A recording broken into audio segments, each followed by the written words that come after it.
Doctor साहबलाई कार्यक्रममा स्वागत छ। ल हस्, धन्यवाद। डाक्टर साहब, आजको विषयको उठान यही न्यायालयकै प्रसङ्गबाट गरौँ। न्यायालयभित्र पछिल्ला दिनमा जुन चरणबद्ध रूपमा विकृतिहरू देखा पर्यो, यो विषयमा डाक्टर साहबले भनिएर पनि राख्नु भएको छ। तर अहिले त सर्वत्र घेराबन्दी प्रधान न्यायाधीशमाथि जुन भएको छ, यसलाई हामीले कसरी हेर्न सक्छौँ डाक्टर साहब? अब यो प्रधान न्यायाधीशको उपयोगिताको अन्त्य भयो। अब प्रधान न्यायाधीशलाई त्यहाँ रहिरहन दिनु भनेको भागभण्डामा साझेदारी बढाउने कुरा भयो। किनभने प्रधान न्यायाधीशले पनि 5-7 ठाउँमा आफ्नो भाग स्थापित गराइसकेको र पछिल्लो पटक त्यो जेठानलाई मन्त्री, अब भविष्यमा एउटा राजदूतको पनि दावा छ भन्ने छ। अब त्यो राजदूतमा दावा गर्ने बित्तिकै यिनीहरूको एउटा लठुवा चाहिँ त्यहाँ राजदूत भएर जाने हो, त्यसको बाटो पनि अवरुद्ध हुने भयो। अनि राजदूत पदहरू नेपालमा 2-3 करोडमा बिक्री बट्टा हुन्छन्, त्यो पैसा पनि पार्टीको अब घुम्ने भयो।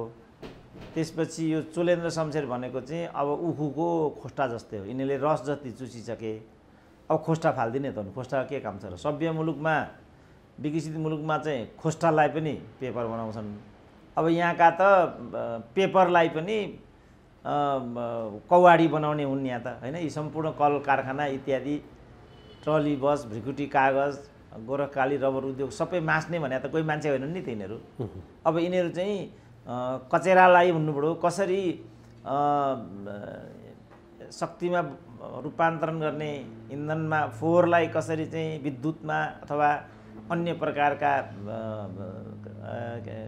स्रोतमा चाहिँ रूपान्तरण गर्ने त्यो नोहाउ हामीलाई छैन नि। विकसित मुलुकमा कस्तो हुन्छ भने हरेक घरको अगाडि चाहिँ एउटा ढ्वाङ राखिदिएको हुन्छ। हजुर। अब मासिने र नमासिने, कुहिने र नकुहिने गरेर चाहिँ फोहोर त्यहाँ हालिदिनु पर्ने हुन्छ उपभोक्ताले। नगरपालिकाले त्यसैलाई लगेर चाहिँ शक्तिमा रूपान्तरण गर्छ। तर अब यहाँ त अघि मैले भनिहालेँ, भ्रिकुटी कागज कारखानाबाट त नेपाललाई केही पनि घाटा थिएन नि, न बाँसबारी छाला जुत्ता र ट्रली बसबाट थियो। अब यी सबै सिद्ध्यायो नि त यिनीहरूले। यो सिद्ध्याउनुलाई नै क्रान्ति हो र यही नै लोकतन्त्र हो भन्छन् यहाँका फटाहरू चाहिँ। अब त्यस्ता फटाले अब चोलेन्द्र शमशेरलाई त्यहाँ राखिछोड्ने भने त कुरै थिएन। त्यसपछि चोलेन्द्रलाई घेराउ गर्ने भन्ने कुरा आएको हो। अब हेर्दै जानुपर्छ के हुन्छ। डाक्टर साहब, अब यहाँ नियुक्ति लिने बेलामा नै यहाँ राजनीतिक रूपमा भागभण्डा हुन्छ, यस विषयमा घाम जत्तिकै यो तथ्य छर्लङ्ग छ। त्यहाँ र त्यो न्यायालय सुधारका अरू धेरै विषयहरू जुन हरिकृष्ण कार्की संयोजकत्वको प्रतिवेदनले उठाएका छन्, त्यो विषयहरू चाहिँ अहिले त्यसलाई अगाडि सारेर चाहिँ प्रधान न्यायाधीशमाथि घेराबन्दी भएको छ। अब ती विषयहरूमा चाहिँ यिनीहरूले त्यहाँ चाहिँ अब त्यस्तो खुलेर चाहिँ लागेको देखिँदैन। तर एउटा प्रधान न्यायाधीशको राजीनामा चाहिँ एक सूत्रीय मागको रूपमा चाहिँ अगाडि सारेको देखिन्छ। त्यसो हुँदा यो उखु चुसेर सकियो, त्यही भएर राजनीतिक दलहरू पनि मौन बसेका हुन् डाक्टर साहब? होइन, त्यस्तो होइन। यो भागभण्डा मात्रै पनि त्यहाँ हुँदैन, त्यहाँ चाहिँ अनेक किसिमका बिचौलियाहरूले पनि काम गरेका हुन्छन्। त्यहाँ अनेक नातेदारी हुन्छ, व्यभिचार हुन्छ, पैसा हुन्छ। अब त्यसमध्ये चोलेन्द्र शमशेर कुन फ्याक्टरमा भन्ने कुरा कसैलाई पनि थाहा छैन। नेपाली काङ्ग्रेसको कोटा भन्ने चाहिँ सुन्या थियो नि त डाक्टर साहब, किनभने उनले मागेको मन्त्री जुन भनिन्थ्यो त्यो त गठबन्धनकै नेताहरू लागे, स्वयं सरकारकै प्रवक्ताले भने नि त। त्यसो भने ऊ मन्त्रीले किन हट्नु पर्यो त? उनी पनि प्रचण्ड आफैले भनिरहेको थिए कि यिनी चाहिँ काङ्ग्रेसको कोटाबाट हल्ला गर्नुको तुक छैन भनेको होइन प्रचण्डले। त्यसो भने किन उनले राजीनामा दिनु पर्यो त? त्यसकारण यहाँ अनेक खाब्जे परेको हुन्छ त्यहाँभित्र। नातेदारी, व्यभिचार, पैसा, रिमोट हुन्छ क्या। अब अहिले त्यो रञ्जित रे भन्नेको किताब, अब त्यो किताब लेख्छ नेपाललाई भुटान बनाउनु पर्यो, अनि त्यसको विमोचन गर्छन् चाहिँ प्रचण्ड कामरेड भनेपछि प्रचण्ड के मान्छे हुन् त? यिनीहरू क्रान्तिकारी भनेर प्रचण्डको पछाडि लागिरहेछन् होइन? अब प्रचण्डले नै जनयुद्ध भारतको प्रायोजन भएको भन्ने कुरा यो किताबले खण्डन गर्छ भनेर त्यही कार्यक्रम गरेर भनिरहेछन्। फेरि त्यही किताबले के भन्छ? नेपाल हिजैदेखि सिरदर्द हो, यसले शान्ति क्षेत्रको कुरा गर्छ, यसले अरू कुराहरू गर्छ, त्यसकारण सबभन्दा राम्रो यसलाई अस्तित्वमा रहन दिने हो भने यो भुटान हुनुपर्छ, यसलाई भुटान बनाउनुपर्छ। अब त्यो चाहिँ यहाँका प्रचण्ड जस्ता नेताहरू गएर चाहिँ त्यो किताबको साँची बस्छन् भनेपछि को के हो भन्ने कुरा थाहा पाइन्छ त? थाहा पाइँदैन नि। को के नेपालमा को के हो भन्ने कुरै थाहा हुँदैन नि। स्वार्थअनुसार इन्डोनेसियामा एउटा घटना भएको थियो, कम्युनिस्ट पार्टीको महासचिव सिआइएको एजेन्ट हुन पुगेछ। तलदेखि लड्दै लड्दै लड्दै लड्दै लड्दै आयो, महासचिवसम्म हुन पुग्यो। लास्टमा उसैको प्रपञ्चमा 10 लाख कम्युनिस्टहरूलाई मारियो त्यहाँ। अब यहाँ केशर सङ्घको कुरा पनि त्यही हो। त्यस्ता हुन्छन् नि, बुझिँदैन त्यो कुरा। डाक्टर साहब, त्यसो हो भने यो अहिले प्रधान न्यायाधीश एउटा व्यक्ति हिजो केपी शर्मा ओलीप्रति खेदो खनिए जत्तिकै खेदो खनिए। नेपाल बार एसोसिएसनले विज्ञप्ति जारी गरेर आजबाट हामी बहस गर्दैनौँ भन्यो। वरिष्ठ अधिवक्ताहरू हामी पनि बहस गर्दैनौँ भनेर उत्रिसकेका छन्। उनले राजीनामा दिनुहुन्छ वा हुँदैन? अब यो परिस्थितिमा हुँदैन। किन दिनु राजीनामा? कसैले राजीनामा माग्दैमा राजीनामा दिने हो? जस्तो मलाई नै पनि, म आफू यो भोगिरहेको छु नि, यस्तो यस्तो बोल्छस् भने मात्रै तेरो अन्तर्वार्ता लिन्छु भन्छन् यहाँका पत्रकारहरू। मलाई नै भन्छन् त्यो सम्भव छैन भाइ भनिदिन्छु, मलाई त्यहाँबाट निकालिदिन्छन्। अब यो कतिको मिल्ने कुरा हो त भन्ने लडाइँ हो यो। म आफूलाई नै प्रयुक्त बनाएर भन्छु क्या। यस्तो लेख भन्छन्, यस्तो नलेख्ने भने तेरो लेख छापिँदैन भन्छन्। मैले मेरो विचार त्यहाँ दिने हो कि उसको त सम्पादकीय मात्रै उसको अधिकारको विषय, अधिकार क्षेत्रको विषयवस्तु हो नि। सम्पादकीय चाहिँ त्यस पत्रकारको हुन्छ। बाँकी त जो जो व्यक्ति हुन् तिनीहरू त्यसको अधिकारी हुन्छन् नि त। त्यसकारण अहिले अघि मैले भने नि, अब अहिले जुन अस्ति त कानुन मैले त्यही बेला भनेको थिएँ यो ठिक भइरहेको छैन है भनेर। पहिलो कुरा त चोलेन्द्र शमशेरलाई ल्याउने विधि नै गलत छ, मैले त्यही बेला भने। त्यो बेला त यिनीहरू कोही पनि बोलेनन् नि। जबसम्म चोलेन्द्रले यिनको सेवा गरे तबसम्म यिनीहरूलाई चोलेन्द्र ठिक थिए। चोलेन्द्रलाई नै प्रयोग गरेर केपी ओलीको त्यो नियति बनाइदिए, त्यहाँ पनि ठिक थिए। तर जब चोलेन्द्रको उपयोगिता सिद्धियो त्यसपछि उनीहरू यहाँ आइपुगेका छन्। यो हामीलाई मान्ने हुँदैन, यो म मान्दिनँ।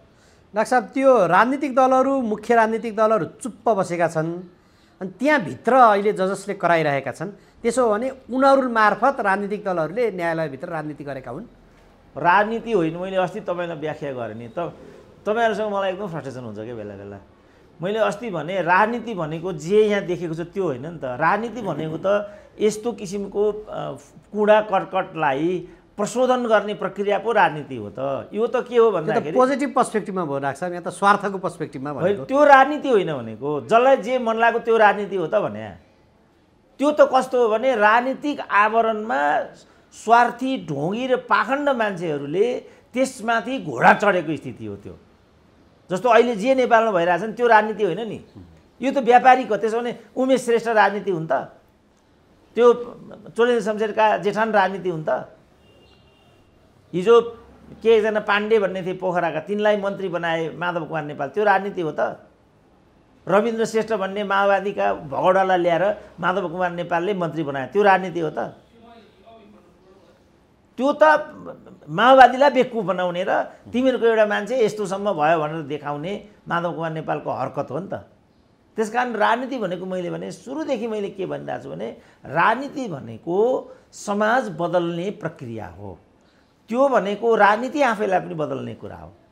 अब त्यो के हो त भन्दाखेरि त्यसबाट समृद्धि दिने, शिक्षा दिने, सुशासन दिने, स्वास्थ्य दिने, त्यो पो राजनीति हो त। चोलेन्द्रले त्यो गर्दा हामीले यो चिज पाउँछौँ, हामीले शिक्षा पाउँछौँ, हामीले स्वास्थ्य पाउँछौँ।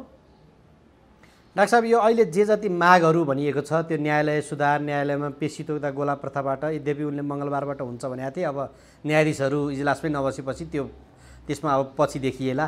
त्यहाँ उनले त्यहाँ चाहिँ जे जस्ता हिजोको प्रतिवेदनले औँल्याएका मागहरू, सुधारका विषयहरू छ, त्यो विषय चोलेन्द्र शमशेर जबबाट हटेपछि चाहिँ आउँछ भनेर आधार पनि छैन भने किन एकसूत्रीय रूपमा चाहिँ यिनीहरू खालि चोलेन्द्र शमशेरलाई मात्र खेदे भन्ने पार्टमा अघि डाक्टर साहबले त्यो भनिहाल्नुभयो, उखुको रस सिद्धियो।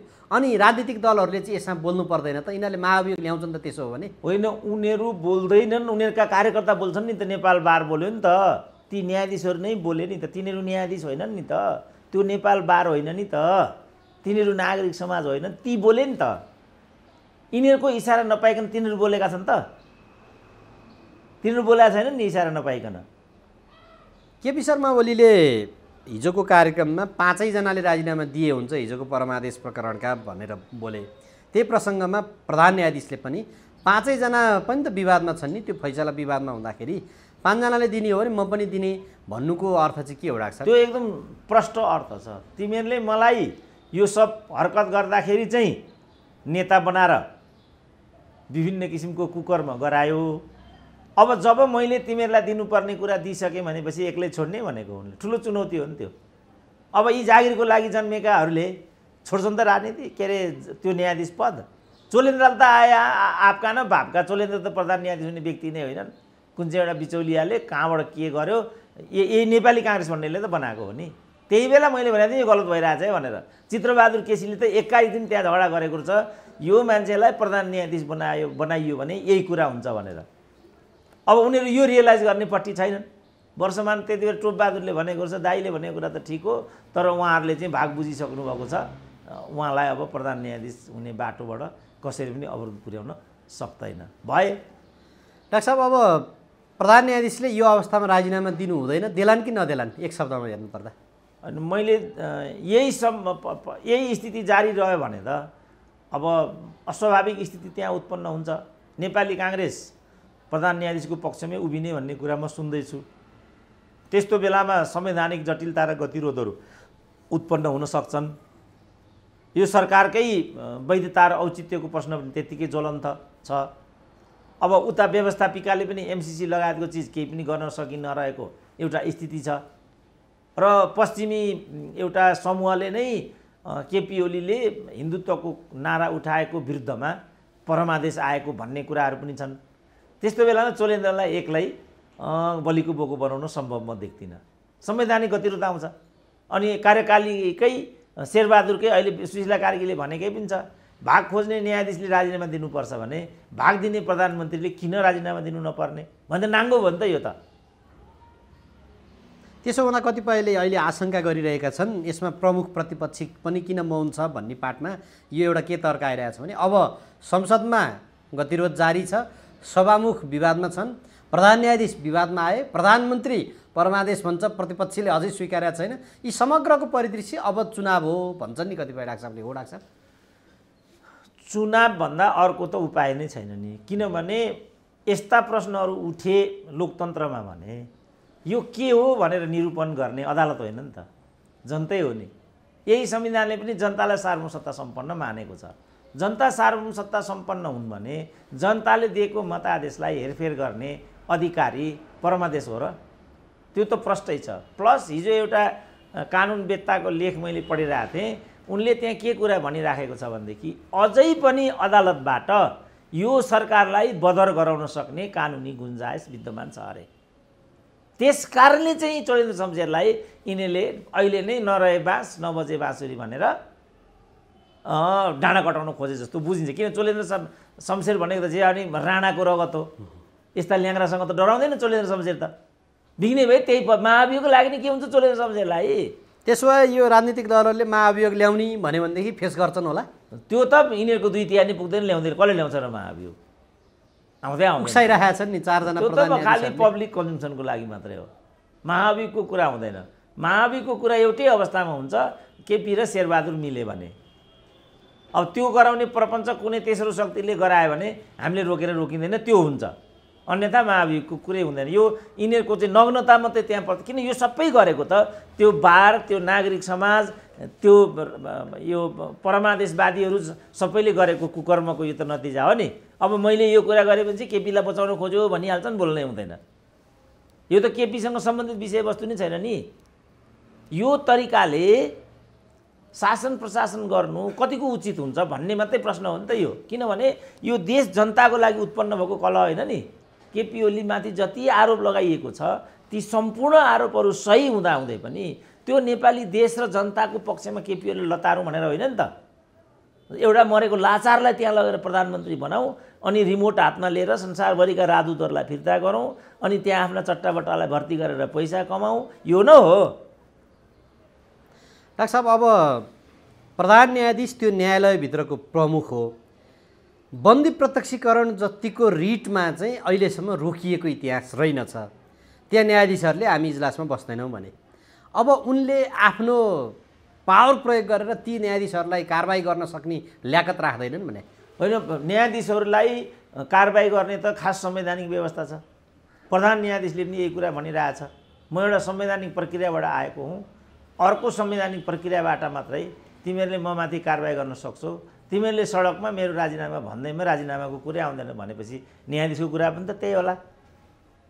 यहाँ यो न्यायाधीशहरूले काम गरेनन् भनेर कानुनी प्रश्न उठाउने, त्यस पछाडि त्यो विषयमा पनि त केही व्यक्तिहरू लाग्न पर्ने हुनसक्छ कि हुँदैन डाक्टर साहब? होइन, अब यहाँ त सम्पूर्ण कुराहरू हुन सक्छन्, हुन नसक्ने भन्ने कुरा केही पनि छैन, जे पनि हुन सक्छन्। तर त्यसलाई चाहिँ फङ्सनल बनाउनको लागि त पद्धतिमै उभिनुपर्छ होला नि त। जस्तो यिनीहरूले विभिन्न शक्ति, राष्ट्रिय अन्तर्राष्ट्रिय शक्ति लागेर केपी ओलीको पो त्यो नियति गराइदिए त, सम्पूर्ण नागरिक समाज पनि त्यसमा लाग्यो, अरू तह तब्का पनि लागे। तर भयङ्कर ठुलो गल्ती त हुन पुग्यो भन्ने कुरा त यी घटनाहरूले पनि देखाउँछन्। किनभने जुन सम्धिलाई राखेको भनेको छ त्यहाँ, त्यो सम्धिलाई राख्नुको के तरिका र किन भन्ने कुरा त अहिले पनि नेपाली समाज प्रश्न भन्न सक्दैन नि? सक्छ छैन भने यो गर्ने को? यदि वास्तवमा चोलेन्द्र शमशेर यो गर्ने हुन् भने त यो त कारबाहीको विषय त बन्छ। तर यो कुरा त सत्ताधारी घटकले पुष्टि गर्नु पर्यो नि त। डाक्टर साहबले हिजोको दिनमा दिनुभएको एउटा तर्क जस्तो न्यायालयभित्र राजनीतिक दलहरूको स्वार्थ हाबी भयो भन्ने प्रसङ्गमा त खिलराज रेग्मी प्रकरणबाटै प्रष्ट थियो। त्यसमा उनले मन्त्री परिषदको अध्यक्ष छोडेको बेलामा मात्रै प्रधान न्यायाधीश छोडेका थिए भनेपछि अब अहिले चाहिँ स्ट्रङ रूपमा प्रधान न्यायाधीश म राजीनामा दिन्न, ल अब म फेस गर्छु भनेर अगाडि बढ्न सक्लान् वा नसक्लान्, यो विवाद सामना गर्लान् वा नगर्लान् डाक्टर साहब? होइन, यो त प्रधान न्यायाधीशले गर्लान् नगर्लान्, तर कार्यपालिकाको लागि गम्भीर चुनौती उत्पन्न हुने म देख्छु। किनभने ऊ के गर्छ त यसमा? यस्तो बेलामा उसले अगाडि सरेर के भन्नु पर्यो, तपाईँले मार्ग प्रशस्त गर्नुपर्छ भनेर मौन छन्, बोल्दैनन्। ऊ त्यो भन्न सक्ने अवस्थामा भए जस्तो नलाग्ने मात्रै होइन कि नेपाली काङ्ग्रेस प्रधान न्यायाधीशको राजीनामा पक्षमा छैन भनेर सुनेको छु मैले। किनभने उसले नै बनाएको प्रधान न्यायाधीश हो। चोलेन्द्र शमशेर त्यहाँ लगेको त नेपाली काङ्ग्रेसले नै हो नि। अब यस्तो बेलामा नेपाली काङ्ग्रेसले नै अगाडि सरेर जसरी यो मन्त्रीलाई राजीनामा दिलाए, भएको श्रीमान बढ्ता भयो, तपाईँलाई अमेरिकाको राजदूत बनाइदिउँला अथवा यस्तै केही। यिनीहरू त पद लेनदेन गर्ने बाटर सिस्टममा चल्ने मान्छे नै हुन्। यद्यपि संवैधानिक निकायमा गएको मान्छेले राजदूत हुन पाइँदैन भन्ने छ, तर केपी ओलीले नीलकण्ठ उप्रेती भन्ने एउटालाई इन्डियाको राजदूतै प्रस्ताव गरेका थिए। यी त डाङ्गा बाबा न हुन्। यी त जे पनि गर्छन्, प्रधानमन्त्री भएर राजदूतमा जान्छन्, मन्त्री भएर राजदूतमा त अहिले पनि 4 जना छँदैछन्। यी त नाङ्गा बाबा न हुन्। यिनीहरूलाई पद चाहिन्छ, बास कुरा सिद्धियो। मूल्य, मान्यता, प्रथा, परम्परा, लोक लज्जा केही यिनीहरूलाई त हामी यो त देखिराखेका छौँ। त्यसकारण यिनीहरूलाई थोरै जस्तो प्रधान न्यायाधीशमाथि, जस्तो अदालतमाथि, न्यायाधीशमाथि, न्यायमूर्तिहरूमाथि त यो तरिकाले बहसै गर्न पाइँदैन नि, मानहानि लागिहाल्छ नि। यहाँ त अब तपाईँ आजदेखि नआउनुहोस् भनिदिन्छन्। एउटा वकिलले तपाईँ बेन्च अर्को राख्नुहोस्, यो राख्नुहोस् नत्र भने हुँदैन भनिदिन्छन्। राजीनामा जबसम्म आउँदैन तबसम्म हामी बहस गर्दैनौँ भनिदिएको छ। अब भनेपछि यसले के हुन्छ त भन्ने कुरा आयो। मानिलिउँ 6 महिना चाहिँ त्यहाँ बहस पैरवी भएन। जस्तो मैले अस्ति पनि एक ठाउँमा भनेको थिएँ नि, राष्ट्रिय मानवाधिकार आयोगमा यस्तै स्थिति उत्पन्न भयो केही वर्ष पहिला। त्यो राष्ट्रिय मानवाधिकार आयोग भन्ने चाहिँ व्यभिचारको अखडा रहेछ। अनेक किसिमका गैर कानुनी कामहरू त्यहाँ हुँदा रहेछन्। केही नैतिकवान मानिसहरू पनि संयोगले राष्ट्रिय मानवाधिकार आयोगको सदस्य बनेर त्यहाँ पुगे। उनीहरूले त्यो देखेपछि उनीहरूले प्रश्न उठाए, यो त मिल्दैन, यो के गरेको भनेर। अब 5 जनाको सङ्ख्या त्यहाँ, यस्तो यो के गरेको, यो ठिक हुँदैन भन्नेमा 2 जना भए, तिमीले भनेर हुन्छ भन्नेमा 3 जना भए। तिनै 3 जनाले चाहिँ त्यो राष्ट्रिय मानवाधिकारलाई आफ्नो स्वार्थको अखडा बनाएर अगाडि लगे गरे। ती 2 जनाको केही पनि जोर चलेन। 4 वर्षसम्म ती 2 जनाले सही मात्रै गरेर खाए जागे त्यहाँ। त्यसपछि मैले त्यति बेला लीलामणि पौडेल चाहिँ मुख्य सचिव थिए। एउटा कार्यक्रममा मेरो लीलामणि पौडेलसँग भेट भयो। एउटै पार्टीका प्रचण्ड प्रधानमन्त्री थिए, उनी पनि माओवादी पार्टीका, प्रचण्ड त माओवादी भइहाले।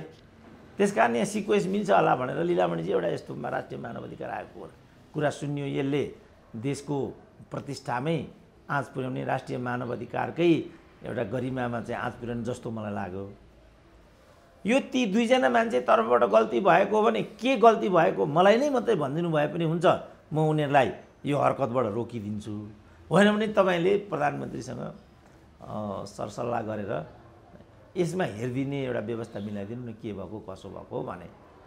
तर उहाँले त्यसलाई कहिले पनि प्रत्युत्तर गर्न आवश्यक ठान्नु भएन। यस्तो त गरिरहन्छन् यिनीहरू। डाक्टर साहब, यो प्रसङ्गमा जस्तो प्रधान न्यायाधीशसहित 21 जना संविधानले परिकल्पना गरेको छ सर्वोच्चमा, अहिले 14 जना न्यायाधीशहरू, त्यसमा अब राजनीतिक कोटाबाट आएका भन्दा बाहेक करियर डिप्लोमेटहरू पनि त थिए होलान् त्यहाँ, भनेको त्यहाँ करियर जज कि डिप्लोमेट, करियर जजहरू थिए होलान् जो चाहिँ हिजो लोकसेवा लडेरै आएका थिए होलान्। ती पनि सबै त्यही लाइनमा नै किन गए होलान्? यो सबै चाहिँ किन लाग्यो होलान्? अहिले तपाईँ लोकसेवा आयोगको चिफ पनि कर्मचारी छ, निर्वाचन आयुक्त पनि कर्मचारी छ, अख्तियारको प्रमुख पनि कर्मचारी छ, अधिकांश मुलुकहरूमा राजदूतहरू पनि कर्मचारी नै हुन्छन्। तिनीहरू त्यो बाटोतिर किन गए भने उनीहरू सबैभन्दा सहजै राजनीति र स्वार्थमा लहसिने प्रवृत्तिका हुन्छन्। उनीहरू आफूभन्दा माथि ढोग्ने, आफूभन्दा तल ढोगाउने स्कुल अफ थटबाट चाहिँ शासन गर्छन्। अब अहिले निर्वाचन आयुक्तकै कुरा गर्नुहोस् न, आफूलाई केही सेवा गर्लान् भन्ने सोचेर केपी ओलीले सचिवबाट राजीनामा गराएर प्रमुख आयुक्त बनाइदिएका थिए त्यहाँ निर्वाचन आयोगमा। अब अहिले केपी ओलीलाई नै लोप पकाइदिए।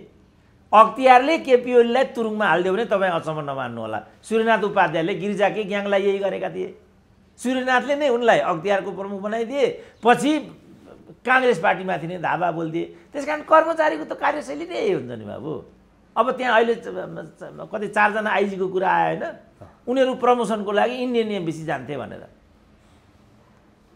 अब यसलाई के भन्ने, किन गएका होला त उनीहरू? यही नै सत्य हो, यही नै वास्तविकता हो। यही नेपाली राजनीतिको प्रवृत्ति देखेर राजाले 17 साल गरिदिएको थियो। अन्तर्राष्ट्रिय तत्त्वहरू हुन् भन्ने आरोपै त्यहाँबाट आएको हो। अब अहिले अघि हामीले रेको किताबको कुरा गरिहाल्यौँ, अहिले राजा भएदेखि ती ठोकिदिन्थे। राजाले यो कुराहरू चाहिँ उनले भन्छन् बेला बेलामा, यो गोप्य सम्झौता जुन भएको छ त्यो म सम्झिन आग्रह गर्छु भनेर पटक पटक भनिरहेका हुन्छन्। त्यो उनले केही मात्र खुलासा गरे भएदेखि त ठुलै प्रधान न्यायाधीशको यतिको केस हुँदाखेरि पनि मौजछन्। तर अब यो प्रसङ्गमा नि डाक्टर साहब, जस्तो 5 जनाले राजीनामा दिए म दिन्छु नत्र म दिन्न भनेर चोलेन्द्र शमशेर चाहिँ अडिग भइराखे भने यसको निकास कसरी निक्लिन्छ होला, के हुन्छ होला भोलिको दिन? होइन, यो त जस्तो अनन्तकालसम्म यो, किनभने चोलेन्द्र शमशेर पछि हटिदिएनन् भने मलाई लाग्छ चोलेन्द्र शमशेर नहट्ने सम्भावना पनि छ। हामीहरू जस्तो मान्छेहरू पछाडि पनि छौँ कि तिमीले हटिरहनु आवश्यक छैन। अहिले त भनेपछि त जनमत पनि विभाजित हुने भयो यहाँ।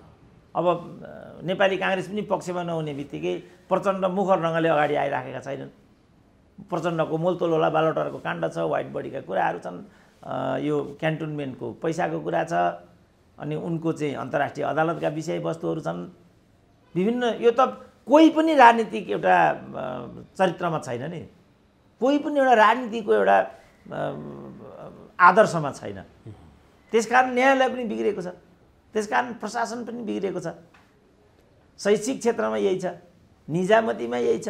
खालि यिनीहरू के कारणले हो सेनामा चाहिँ प्रवेश गर्न सकिरहेका छैनन्। यद्यपि रुकमाङ्गतकै पालादेखि त्यो प्रयास नभएको होइन, त्यति बेला ठुलै हलचलै आयो।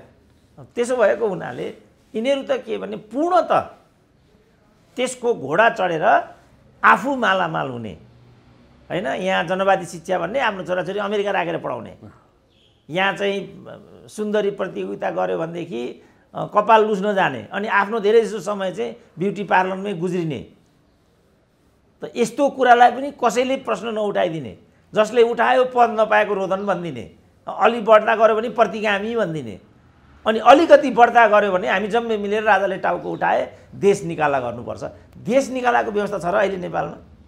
देश निकाला विरुद्धको हकको बरु व्यवस्था छ। विकृति विसङ्गति भयो, तिमीले ठिकसँग गर्यौ न, लोकतन्त्रको मर्म धर्म अनुसार गर्यौ न पनि भन्न नपाइने।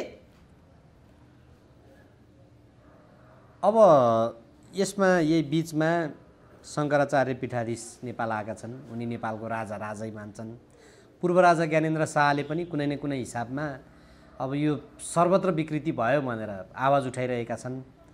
यी समग्र परिदृश्यले भोलि अर्को एउटा राजनीतिक व्यवस्था, अर्को एउटा चाहिँ कुनै एउटा सुडानमा भए जस्तो कुको अवस्थामा लैजाला कि नलैजाला डाक्टर साहब? त्यस्तो सम्भावना छैन, किनभने सुडानमा भएको कु, म्यानमारमा भएको कु, थाइल्यान्डमा भएको, पाकिस्तानमा भएको कुको लागि त सैनिक पनि तत्पर हुनु पर्यो नि त। नेपालको सेना प्रोफेसनल सेना ऊ त्यो गर्दै गर्दैन, उसँग कुनै राजनीतिक महत्त्वाकांक्षा छँदै छैन। त्यस्तो बेलामा राजाले अथवा सेनाले अर्को तरिकाले आउने भनेको चाहिँ अन्तर्राष्ट्रिय इसारामा मात्रै हो। अब अन्तर्राष्ट्रिय इसारामा केही कुरा हुन खोज्यो भने त त्यो कुरा हामीले रोकेर रोकिँदैन।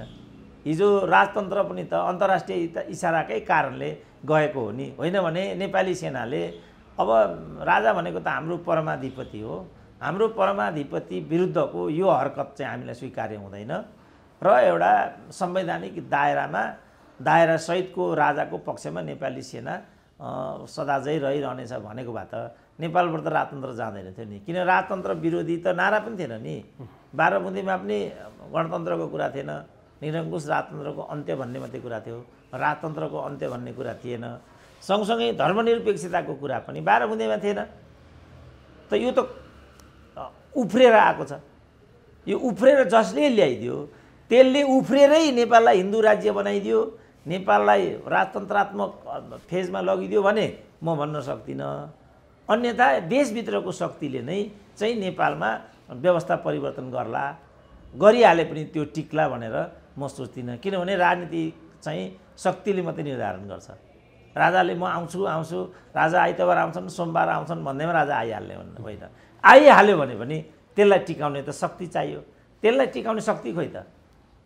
राजतन्त्रको भूमिका के हो, राजतन्त्रको औचित्य के हो, उसले गरेको त्याग बलिदान योगदान के हो, त्यो कुरामा बहस विमर्श गर्नुको सट्टा खालि यहाँ यिनीहरूलाई लगेर जेलमा हाल्नुपर्छ, यिनीहरूलाई हतकडी हाल्नुपर्छ, अब यिनीहरूको यस्तो हुन्छ, अब राजा आउँछ भन्दा पढ्तिर त केही पनि भनेको हामी सुन्दैनौँ। त्यो भन्न थालेको पनि 10 वर्षभन्दा बढी भइसक्यो। आयो त राजा कहीँबाट? त्यसो भन्दा राजाको यो एजेन्डाको कुरा गर्नेहरूलाई हाउसमै पठाउन सक्दाखेरि पनि कमल थापाको 24 सिट त त्यो एजेन्डाको आधारमा त्यहाँभित्र पुगेको छैन। उसले त्यहाँभित्र गएर बेइमान गरिदियो। उसले नै गणतन्त्रलाई परिपक्व तुल्याउनेमा उल्लेखनीय भूमिका खेलिसकेपछि न 24 सिटबाट राप्रपाले पनि वञ्चित हुनु पर्यो।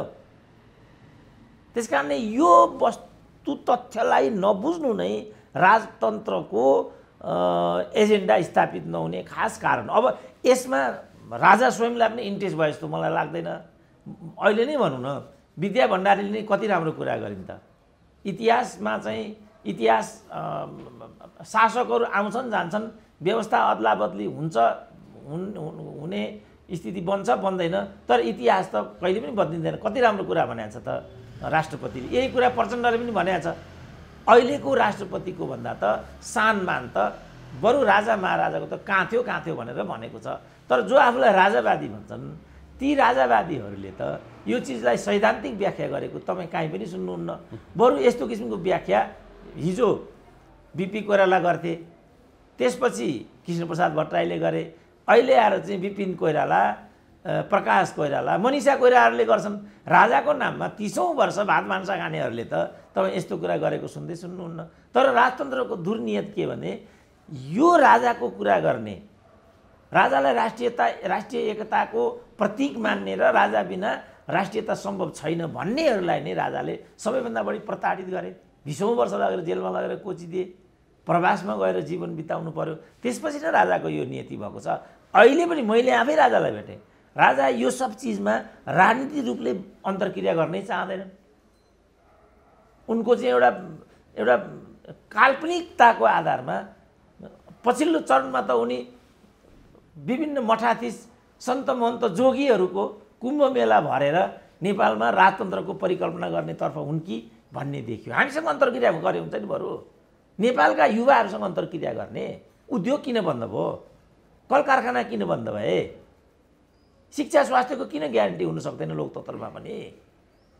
किन आज सबै मान्छे निजी अस्पतालहरूमा उपचारार्थ जान्छन्? वीर अस्पतालको किन त्यस्तो अवस्था भयो? यसमा उनले चरणबद्ध छलफल विचार विमर्श बौद्धिकहरूसँग आदान प्रदान गर्नुको सट्टा चाहिने नचाहिने मान्छेसँग बसेर भोज खाएका छन्। चाहिने नचाहिने मान्छेलाई चाहिँ भरण पोषण गरेका छन्। त्यसपछि नै राजतन्त्रको प्रश्नको मूल प्रवाहीकरण हुन नसकेको। अब यतातिर उनीहरूलाई चासै छैन। त यो हो नि त राजतन्त्रको विषयवस्तु त यहाँ त विषय नै आएको छैन। अब डाक्टर साहब, यहाँ प्रसङ्ग के पनि भन्छन् भने त्यो हठात रूपमा जुन बाढी पहिरो आयो त्यो बेलामा किसानहरू मर्कामा परे, राजा बरु हिरोइनहरूसँग सेल्फीमा बस्नुभन्दा बरु गइदिएको भए त्यहाँ भेटिदिएको भए हुन्थ्यो पनि भन्छ नि डाक्टर साहब। त्यस्तो कि नेचर राज संस्थाको हुँदैन त्यस्तो जनतासँग जाने? होइन, त्यो त यो चाहिँ विरोधाभासी कुरा हुन्छ। किनभने राजाले त्यसो गरे भने फेरि राजा राजनीतिमा आए भन्छन्, हिमानी ट्रस्ट आयो भनिदिन्छन्। अब भूकम्पमा गरेको थियो नि त राजाले, बिचरा यो प्रतिबन्धै लगाइदियो नि त प्रशासनले। यो त राजनीतिकरण भयो भनिहाल्छन् नि यिनीहरूले। अब नेताहरू त जिप लाइन चढेर बस्छन्, हेलिकप्टरबाट मात्र घुम्छन् भन्ने प्रसङ्गमा जाँदाखेरि त के फरक पर्थ्यो होला? यो त हाम्रो मात्रै कुरा राख्छ। होइन, उनले भनौँ न, अब यी मसँगै पनि मेरो त कुनै राजनीतिक हैसियत छैन, म कसैलाई केही पनि गर्न सक्दिनँ, केही पनि मबाट हुँदैन। तै त मान्छे आशा गर्छन्। हिजो मात्रै मसँग एउटा चाहिँ यो माओवादी कार्यकर्ता भएको हैसियतले सेना इत्यादिबाट चाहिँ विभिन्न किसिमको यो यातना इत्यादिबाट अङ्गभङ्ग भएको एउटा शङ्कर पौडेल कि यस्तै के नाम गरेको मान्छे चितवनको यति ठुलो कागजको मुठो लिएर आइराखेको थियो।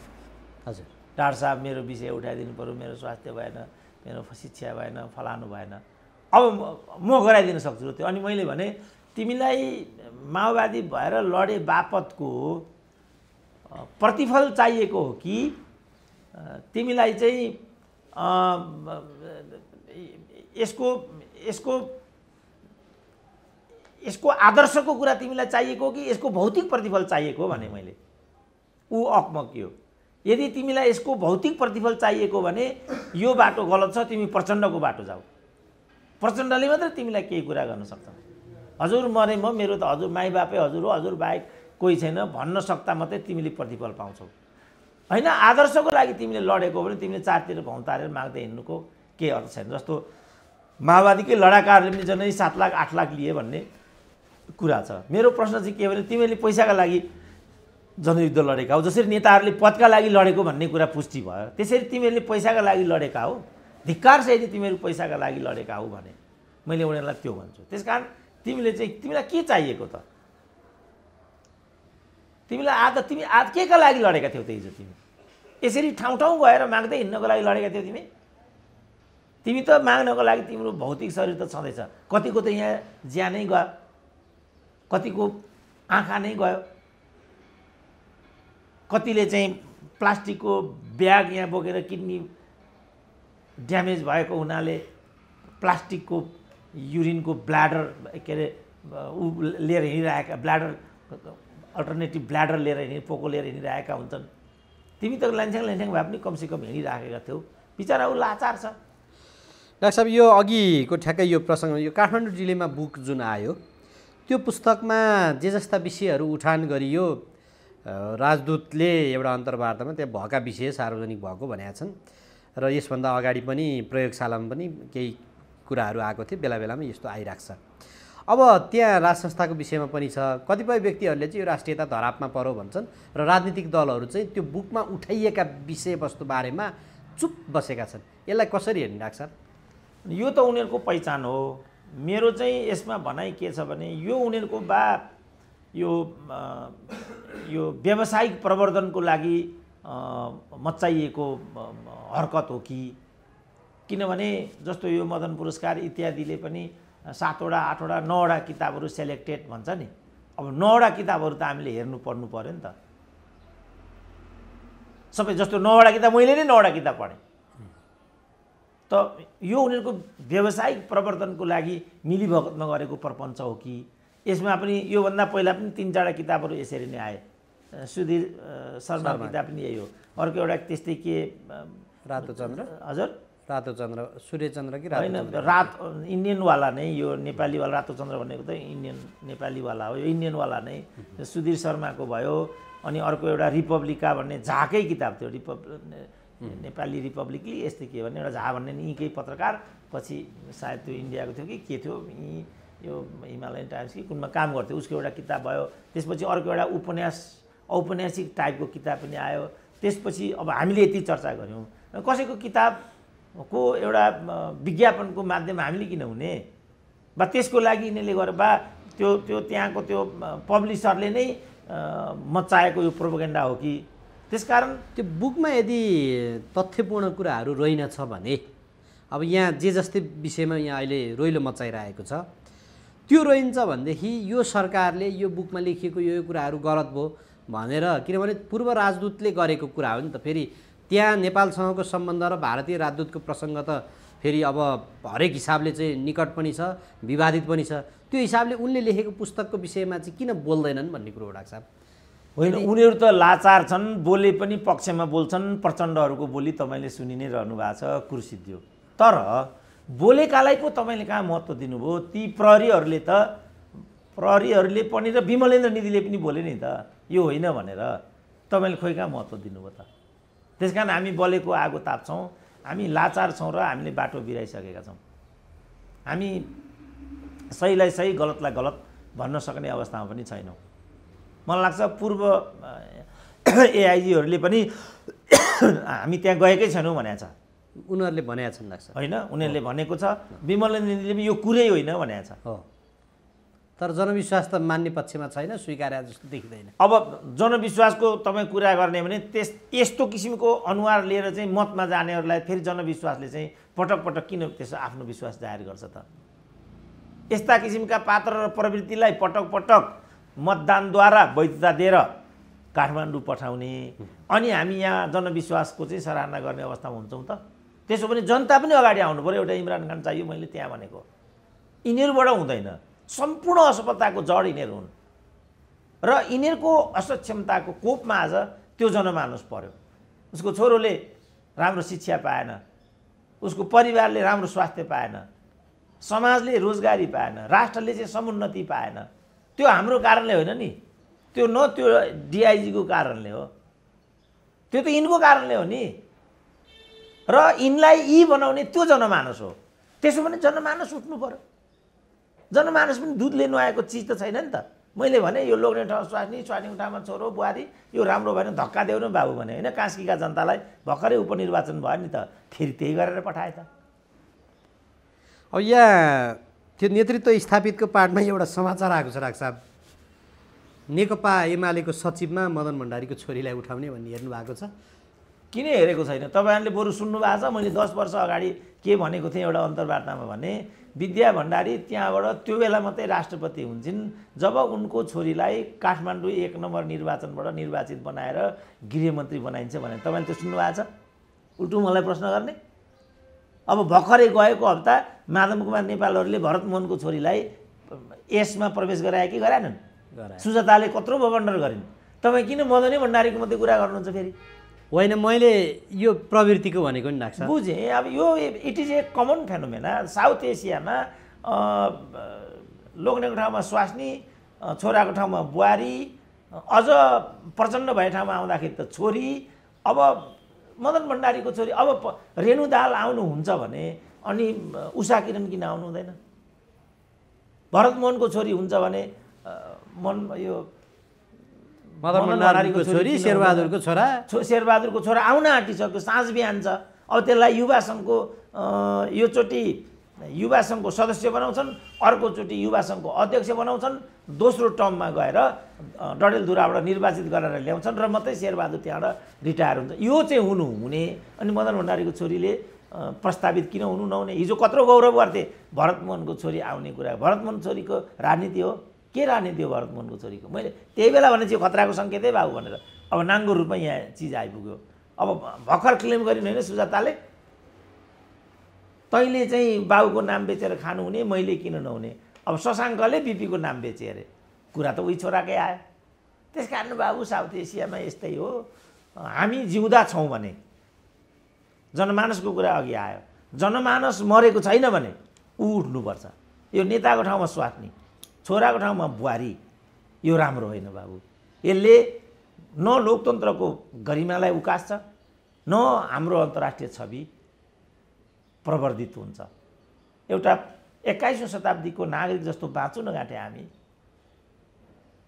जनमानस जिउँदो छ भने भन्ने प्रसङ्गमा डाक्टर साहब अहिले कतिपयले के भन्छन् भने चोलेन्द्र शमशेरलाई बलिको बोको बनाउँदै गर्दा उसलाई हिजो बलिको रूपमा लिएर आउने, त्यसलाई पर्छाउने, त्यसलाई उपार्ने व्यक्तिहरू पनि त जिम्मेवार हुन्छन्। यसमा त अहिले यही प्रधानमन्त्रीले राजीनामा दिनुपर्छ। किनभने चोलेन्द्र शमशेरले उसलाई यो मन्त्रीको रूपमा शपथ नगराऊ भन्दा भन्दै गराए, विवादमा ल्याए भन्ने कुरा आइरहेको छ। र यो समग्र घटनाक्रमभित्र त उनीहरूले पनि ग्रिन सिग्नल दिएर उनीहरू पनि लागिपरेको भएर यो गठबन्धन नै यसमा दोषी छ भन्छ नि डाक्टर साहब। यसमा जनमानस उर्लेला कि नउर्लेला? होइन, त्यसमा त हामीले अघि चर्चा गऱ्यौँ नि, सुशीला कार्कीले के भनिन् भने, मैले अहिले नै भने नि त, सुशीला कार्कीले के भनिन् भनेदेखि भाग खोज्ने दण्डभागी हुने हो भने भाग दिने दण्डभागी हुन्छ कि हुँदैन।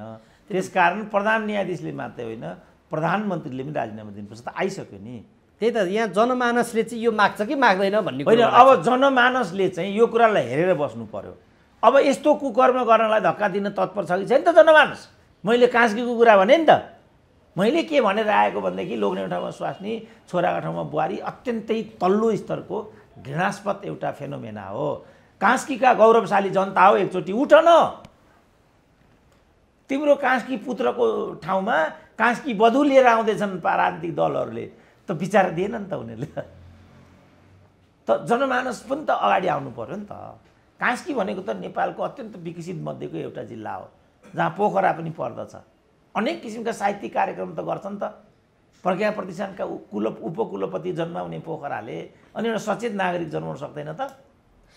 डाक्टर साहब, यहाँ सचेत नागरिकको प्रसङ्गमा हिजो केपी शर्मा ओलीको विरुद्धमा लागेका थिए व्यक्तिहरू, हामीले केपी शर्मा ओलीको हरकतको समर्थन गरे पनि होइन, तर जुन खालको परिस्थिति त्यहाँ सिर्जना भयो, अहिले चोलेन्द्र शमशेर त्यही पात्रभित्र, त्यही चाहिँ नि खालभित्र परिरहेका छन्।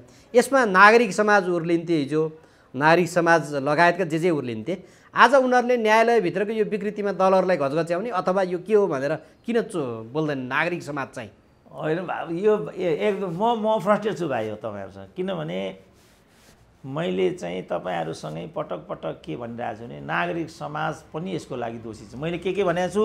4 पूर्व प्रधान न्यायाधीश, 4 पूर्व प्रमुख निर्वाचन आयुक्त, विश्वविद्यालयका 10 भिसी, खगेन्द्र सङ्गला नेतृत्वको सीके राउत, सीके लाल र नारायण वाग्ले सहितको नागरिक समाज, कृष्ण पहाडी पनि ब्राकेटमा यहीँभित्र पर्छन्, नेपाल बार, त्यहाँभित्रका कानुन व्यवसायीहरू, ती जम्मैले यसको चाहिँ कमसेकम फोरफार गर्नुपर्छ।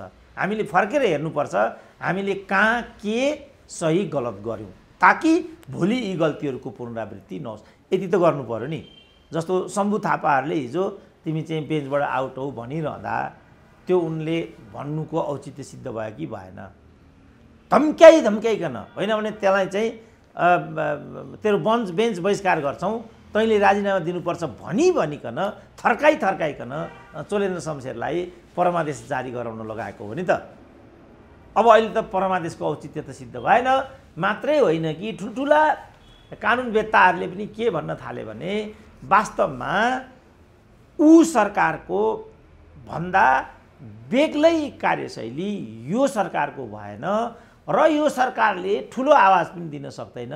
किनभने उसलाई आवाज दिनको लागि इन्धन जहाँबाट प्रवाहित हुनुपर्ने हो त्यो इन्धन चाहिँ छैन। किनभने यो जनादेशबाट आएको छैन, परमादेशबाट आएको छ। अत अझै पनि सर्वोच्च अदालतले यो सरकारलाई बदर गराउन सक्ने गुन्जाइस छ। त्यही कारण यो चाहिँ मैले व्याख्या गरेको, त्यही कारण सायद चोलेन्द्र शमशेरको विरुद्धमा यिनीहरू खनिएका हुन् कि एउटा लाचार र मरेको बिरालोलाई त्यहाँ प्रधान न्यायाधीश बनाएर दीपक राज जोशीको काण्डमा यही गरेका थिए नि त। दीपक राज जोशीको ठाउँमा कसलाई प्रधान न्यायाधीश ल्याए तपाईँलाई सम्झना छ? दीपक राज जोशी पछि दीपक राज जोशीलाई हटाएर के गिरिशलाल कि के भन्नेलाई ल्याएको होइन? 5-7 महिना त्यो न्यायाधीशले चाहिँ चितवनको काण्डमा प्रचण्डको छोरीले गरेको, प्रचण्डको छोरीको लागि गरेको, जुन प्रचण्डको छोरी आफैले भन्ने बिचरा ती महिला नेत्री बरु रिफरेन्सियल रहेछन्। उनले के भनिन् भने यो चाहिँ वास्तवमा प्रचण्डलाई बदनाम गर्नको लागि मतपत्र च्यात्ने कुरा भएको थियो भनेर तिनले आफै भनिन्। भनेपछि गल्ती हो त उनले भनिन्। त्यसो भने अब निर्वाचन आयोग के भन्छ त? त्यो निर्वाचन आयोगको चाहिँ कुकर्मलाई सदर गर्दै तिनै गिरीश चन्द्र लाल भन्ने नै यस्तै के नाम थियो, ती जो ठ्याक्कै दीपक राज जोशीको ठाउँमा यिनीहरूले प्रपञ्च गरेर प्रधान न्यायाधीश बनाएर कर्म कुकर्म गराए। त्यसपछि यिनीहरूले चाहिँ आजको परिदृश्य चाहिँ खडा गरे। त यसको जिम्मेवारी कसलाई त? यसको जिम्मेवारी मिडियालाई, सुरेन्द्र केसीलाई? अब यो सोसियल मिडिया प्रयोगकर्ता जनमानस भनेको एउटा त्यो पनि हो। त्यसको आवाज के छ त यसमा? यहाँ पनि केपी ओली मात्रै हुन्छ? समष्टिमा हामीले आफूलाई समीक्षा गर्नु पर्यो र यी कमी कमजोरीहरूको पुनरावृत्ति अथवा यी कमी कमजोरीको जुन एउटा मुहान हो त्यो मुहान नै हामीले शुद्धिकरण गर्नु, होइन भने त पटक पटक यसमा त हामीले दुर्नियत बेहोर्नु पर्ने हुन्छ। जनमानस भन्ने मैले भनेको त्यसमा सोसियल मिडिया प्रयोगकर्ताहरू पनि परे, मिडिया पनि पर्यो, सबै परे नि त। पर्यो। त्यसपछि मात्रै हामीले एउटा स्वच्छ एउटा प्रजातान्त्रिक आचरण र संस्कार समाजलाई दिन सक्छौँ र त्यसबाट चाहिँ जनमानस दिग्दर्शी हुन थाल्छ। जस्तो जस्तो अहिले यति विवाद आयो, जस्तो चोलेन्द्र शमशेरको राजीनामाको कुरा आइरहेछ, त्यसो भने एउटा वीर छोरो न्यायाधीशले यस्तो न्यायाधीश भएर बस्नुभन्दा त बरु चोलेन्द्र शमशेर तै खा भनिदियो भने एउटा दृष्टान्त भयो नि। तर कोही पनि जागिर छोड्ने पट्टि बरु त्यो जेठान मन्त्री हिम्मतिलो रहेछ, उसले भन्दै अब तर त्यो जेठानले पनि बा आफ्नो ज्वाइँको लागि मात्रै छोडेको हो कि आफ्नै लागि थाहा छैन नि। अब यहाँ त हेर त्यो प्रेम आले भयो, त्यो अर्को किसान श्रेष्ठ भयो, ती अर्का रामकुमारीहरू भयो, माधव कुमार नेपालहरूले एउटा त्यो एउटा मन्त्री पदको लागि सदासधैँको आफ्नो पार्टीलाई कसरी तोडफोड गरे त? माधव नेपाल तहको मान्छेले जहाँ यस्तो गर्छ भने हामी चोलेन्द्र शमशेरबाट आशा गरिरहेछौँ घाँटे, न क्यारियर न्यायाधीश हुन्, न त्यत्रो एउटा प्राज्ञिक उनको पृष्ठभूमि छ। अब टिपेर कुन चाहिँ बिचौले हाले प्रधान न्यायाधीशको लाइनमा लगेर राखिदियो। यिनीहरूले त्यो पदलाई दुरुपयोग गर्ने दुराशयबाट भन्नु पऱ्यो त्यहाँ पुर्याएर अघि पनि भनियो उखु चुसे जस्तो रस जति निलिसकेपछि अब उनलाई चाहिँ खोस्टा बनाएर फ्याँक्नेपट्टि छन्। खबरदार, यो गर्न पाउँदैन हो तिमीहरूले, किनभने यो हाम्रो अदालत हो र चोलेन्द्र शमशेर हाम्रो प्रधान न्यायाधीश हो। यिनलाई प्रहार गरिसकेपछि त्यो न्याय प्रणाली र त्यसको संरचनामाथि नै एउटा बिखराउको स्थिति उत्पन्न हुन्छ र न्याय प्रणाली अझ बदनाम हुन पुग्छ। यो काम त देशका कानुनविदहरूले पो गर्नु पर्थ्यो, कानुन व्यवसायीले पो गर्नु पर्थ्यो, नेपाल बारले पो गर्नु पर्थ्यो। ऊ त उफ्रिराखेको छ। हिजो चोलेन्द्र शमशेरलाई यो नगर्दाखेरि तँलाई चाहिँ कारबाही गर्छु, तेरो बेन्च बहिष्कार गर्छु भनिकन धम्क्याएर त्यो गर्न विवश बनाइसके। अब अहिले रस चुसिसकेपछि चाहिँ त्यो खोस्टालाई ल्याएर बागबजारको गल्लीमा फालिदिन पाइन्छ?